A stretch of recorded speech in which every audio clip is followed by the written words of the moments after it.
like to introduce myself. Okay, my name is Saddam Maybuksan, and I will be your teacher in understanding culture, society, and politics. Today, I have a field with interesting topics and interactive content to keep you guys fully switched on throughout. Okay, class, let's get the ball rolling. Okay, so our topic for today is about understanding the concept of culture, society, and politics. Okay, so let's first define what is society. Okay, so society, it is a group of individuals sharing a common culture, a geographical location, and of course, government. Okay, human beings are considered to be natural, inclined to establish what we call society. Since it is interacting with others, that they are able to ensure the what we call survival by establishing mutually beneficial relationship with one another.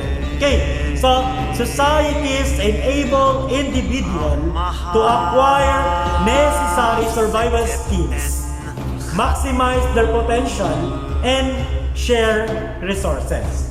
Okay, that the definition of society. Okay, so according to MacIver, okay, society is a system of usage and procedure of what we call authority and mutual aid. Okay, of many groupings and division. Okay, so of control of what we call human behavior and of liberty. Okay, this ever-changing complex system we call society. Okay, so society, it is the way of social relationship, and it is always changing. That will be according to MacIver. Okay, next is according to C.H. Cody. Society is a complex of forms or processes, each of which is living and growing by interaction with the others. The whole being so unified that with what takes place in one part affect all the rest. Okay, that will be the definition of C.H. Cody. Okay, so there are type of what we call society. First one is the likeness. Okay, likeness or yung sinatawag nating pare-pareho natin. Okay, number 2 is differences. Okay, ito naman yung pagkakaiba natin. Etong dalawa na to, likeness and differences are magkapareho. Ika nga, kung wala itong likeness na to, class, hindi mabubuo yung tinatawag nating society. Okay, next, number 3 is yung tinatawag nating interdependence. Ano nga ba itong interdependence ito? Etong interdependence sa sinasabi, class, ika nga, ang society daw or ang lipunan, hindi daw mabubuo or hindi magkakaroon ng isang lipunan kung hindi tayo nagdedepende sa isa't isa. Okay, next is cooperation and conflict. Ano naman itong conflict na to?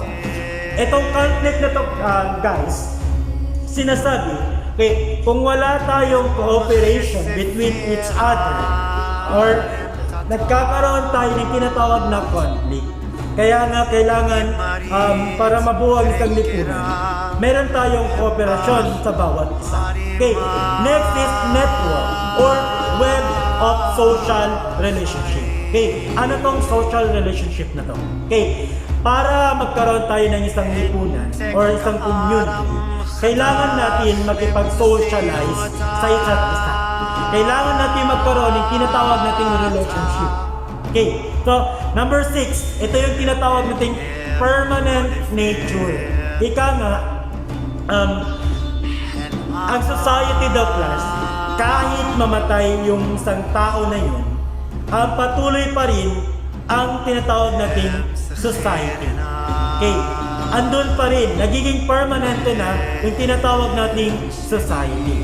Okay, next, pumunta naman tayo sa tinatawag nating another characteristic of what we call society. Okay, so society is abstract. Okay, society is dynamic. Okay, society is comprehensive culture. Of course, society is something more than mere collection of what we call individuals. Okay, next is accommodation and assimilation. Okay, yun yung mga tinatawag natin characteristic ng isang lipunan or characteristic of society. Okay, so a society is characterized by the presence of this following aside from that characteristic. Okay, so society is social solidarity. Okay, whereby member of the community live together for what we call mutual benefit. Okay, next is shared identity and culture, among others, that serve as basis for their patterns of action and behavior. Okay, next is a common language, or yung pagkakapare-pero natin ang tinatawag nating lengguwahe. Okay, next is a large population in the ability to sustain succeeding generation of members. Okay, next is definite geographical area. Okay, and of course, last but not the least, yung tinatawag nating political, economic, and social organization. Okay, so let's proceed to what we call culture. Okay, so what is culture? Okay, so culture, one of the important bases that define and influence a society. Ika nga, ito ang pinaka-importante or importanteng basihan para ma-define natin kung ano nga ba ang ibig sabihin ng lipunan. Okay, next is culture refers to the set of belief, ideas, values, practices, knowledge, history, and of course, shared experiences and attitudes, as well as material objects and positions to accumulated over time and shared by the member of society. Okay, so there are two primary categories of culture. Okay, what are they? Okay, first, we have what we call material culture. Okay, ano nga ba tong material culture na to? Okay, material culture class is composed of the physical or what we call tangible o yung mga nahahawakan natin. Okay, shared of course, okay, nasi-shared natin and utilized within society such as tools or implement. Okay, painting and other work of art. Okay, architectural styles and weaponry. Of course, mga laruan. Okay, toys. Okay, so another example of what we call material culture ay consists of what we call concrete and tangible or yung mga nahawakan natin. For example, etong painting na nasa likod ko, matatawag nating tangible kasi nahahawakan po natin yan. Okay, nahahawakan mo yan. Etong halaman na to, matatawag nating tangible. Okay, nahahawakan ko. Diba? Okay, another example of material culture is object like tools or yung mga kagamitan. Okay, implement furnitures, okay, mga sasakyan, automobiles, mga libro, book, building, or yung mga tinatawag nating heritage building, mga dams, okay. And of course, these concrete and tangible objects are man-made. Gawa po ito ng mga tao. Itong concrete and tangible na tinatawag nating object. Okay, next is ang primary of culture ay ang non-material culture. Okay.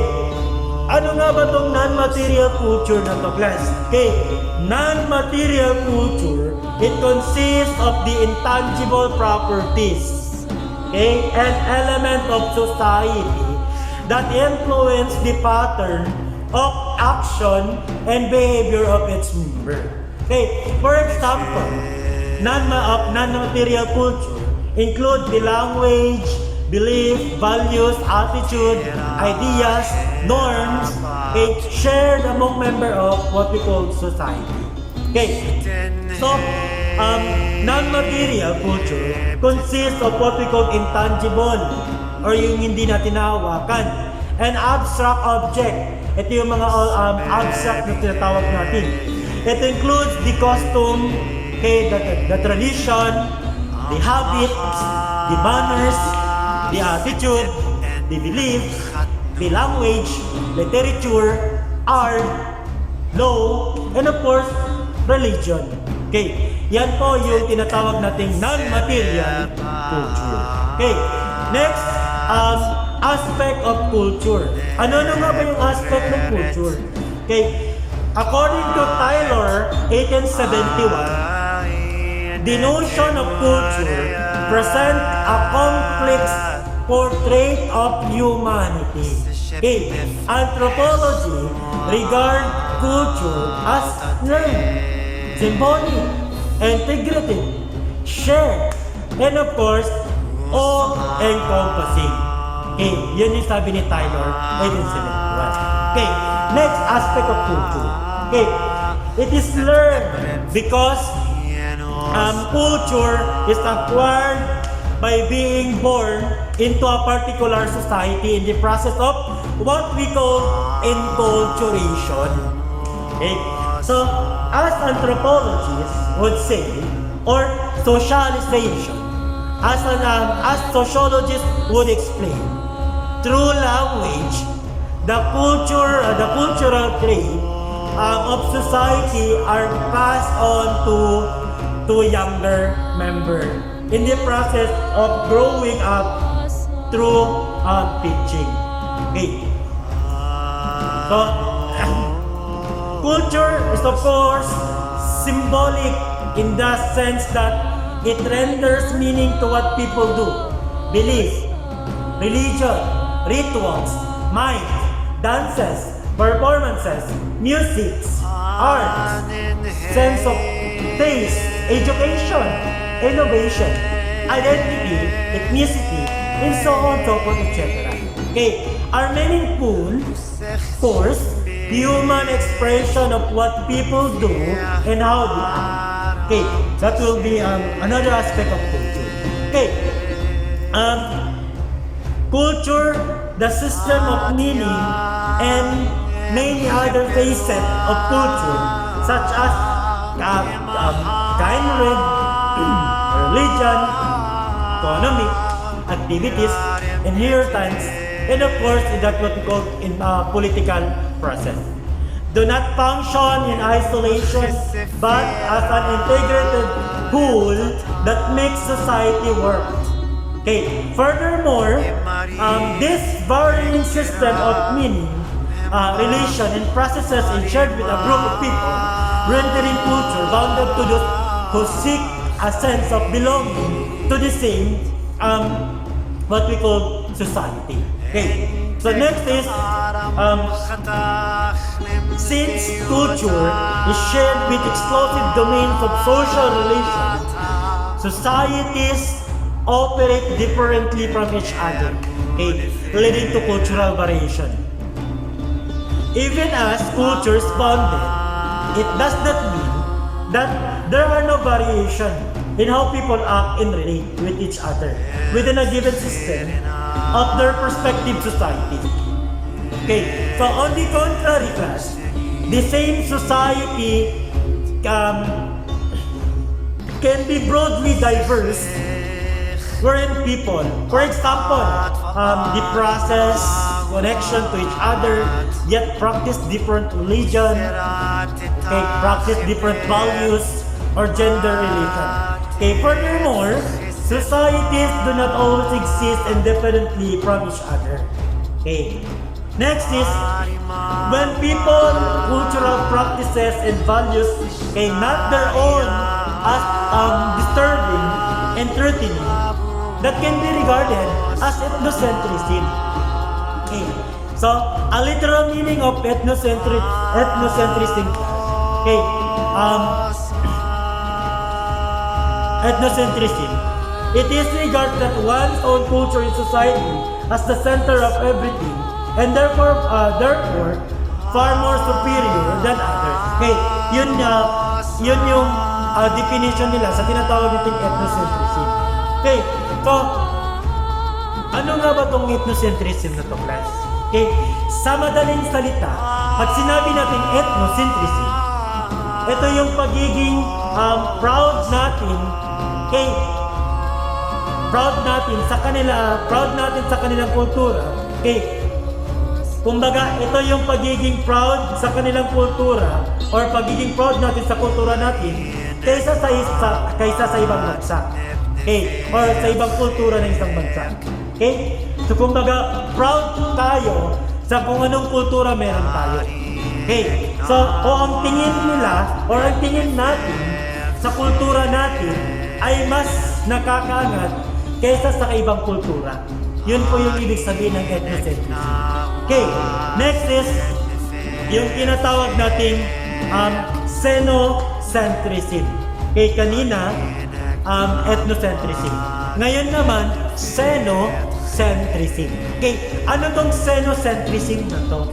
Okay, it is the tendency of some societies to consider their culture as inferior to others.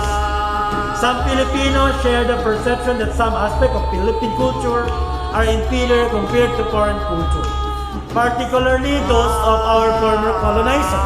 Okay, Filipino who have this perception are considered as Filipino with colonial mentality. Okay, so another manifestation of xenocentrism in colonial mentality is the preference of Filipinos to speak in English or other European language. Okay, so sa madaling salita, class, ang ibig sabihin ng xenocentrism, ito yung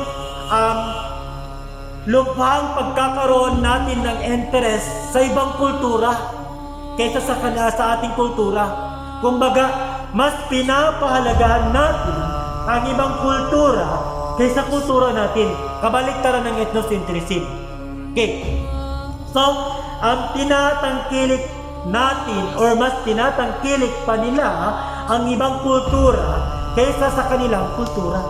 Yun po yung ibig sabihin nun. Halimbawa, okay, for example, for an insight, tayong mga Pinoy, di ba?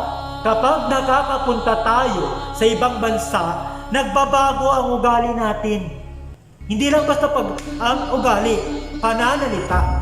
Kumbaga, kinakalimutan natin ang sarili nating kultura. Okay, yun yung ibig sabihin ng xenocentrism. For example, ang mga Pinoy, mahilig sila sa mga branded. Di ba? Okay, mahilig sila sa mga branded like chocolate from other countries. Okay, nag-i-import pa tayo ng mga branded na damit kesa ang tangkilikin natin yung sariling atin.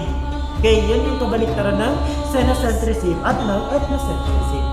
Okay, next, cultural relativism. Okay, ano naman tong cultural relativism ito?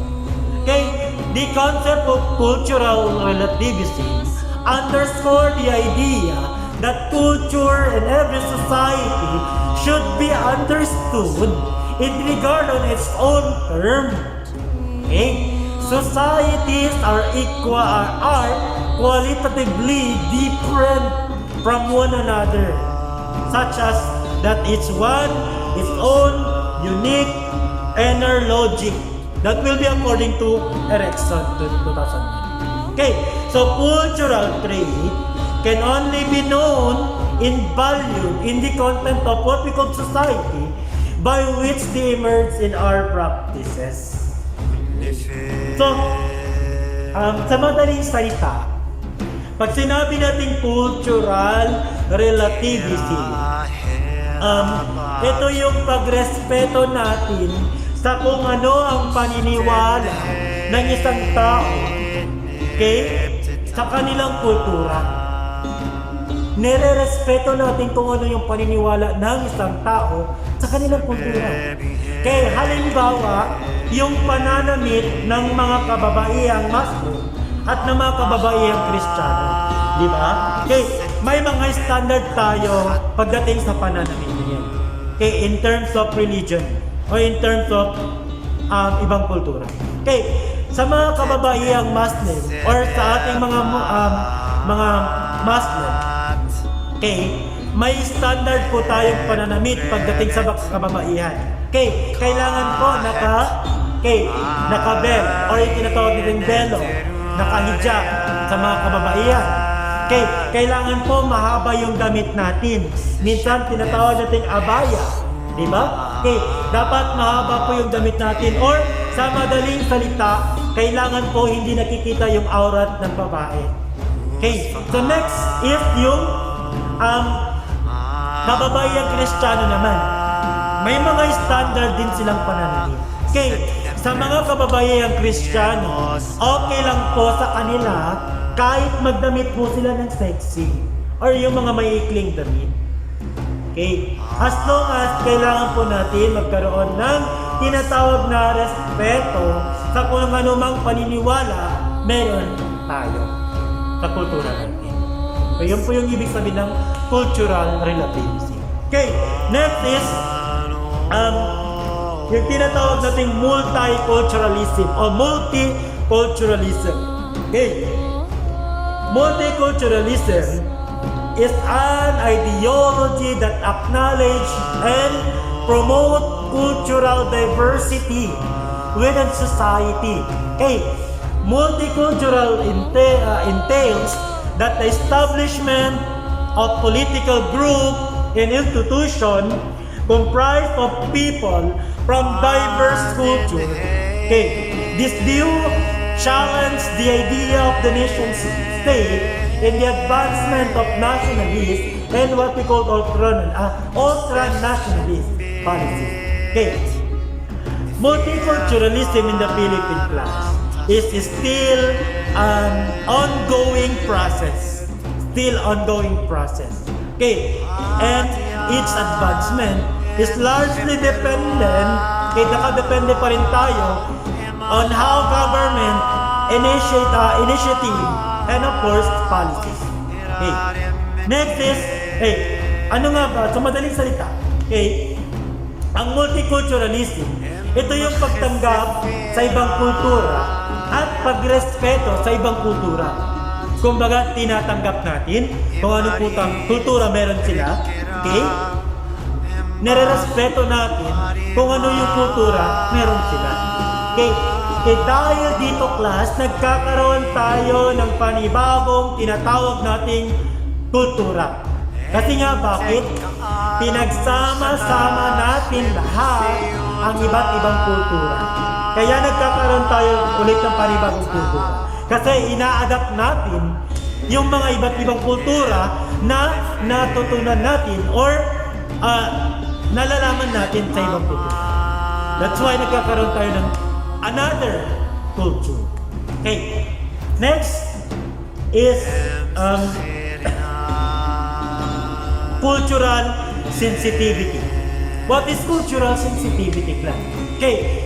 Cultural sensitivity, it advances awareness and acceptance of cultural differences between encourages critical stance and in dealing with issues regarding diversity.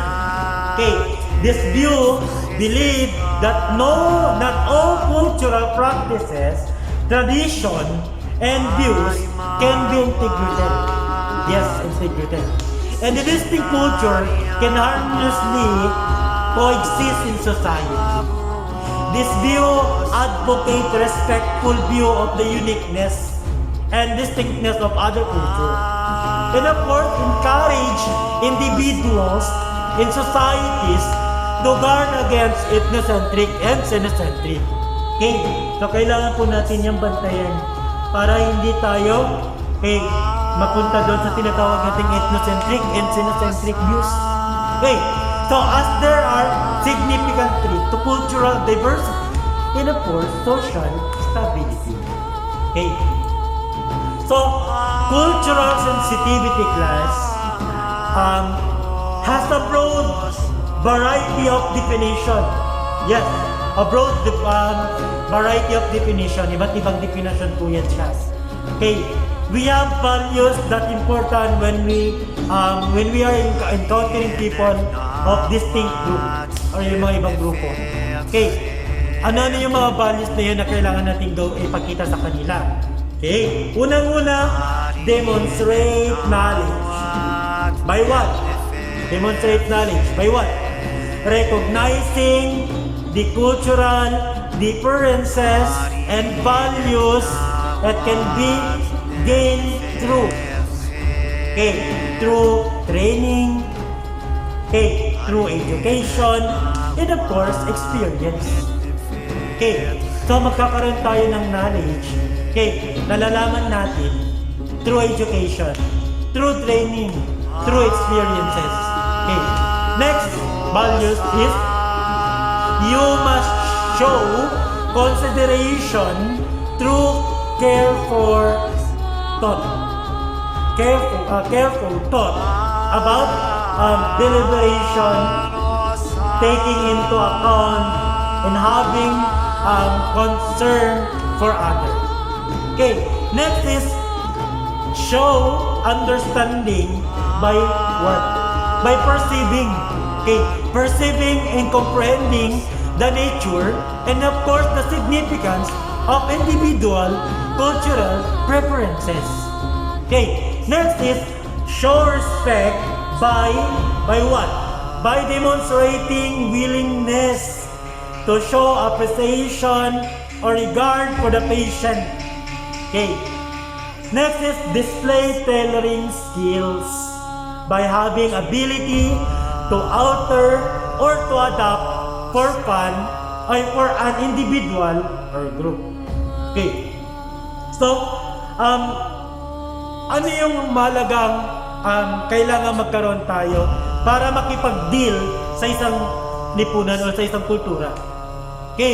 So kailangan po natin maging aware ay yung tinatawag nating communication. Para maging aware tayo sa ibang kultura na meron sila, kailangan po natin makipag-communicate, makipag-usap. Kasi nga, paano mo maiintindihan ng isang kultura ng isang tao kung hindi po nyo naiintindihan ng isa't isa? That's why it is important to be aware of when dealing with different cultural groups. So that will be all for today. Thank you for listening.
erbat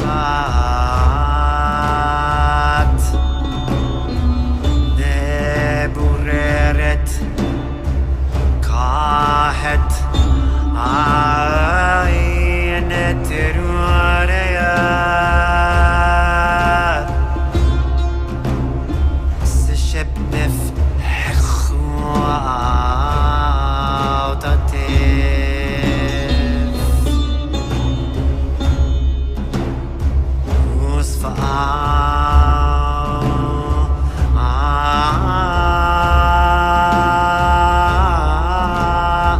Sent emren pienosa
Seferar emtatat Imarit rekera embach arima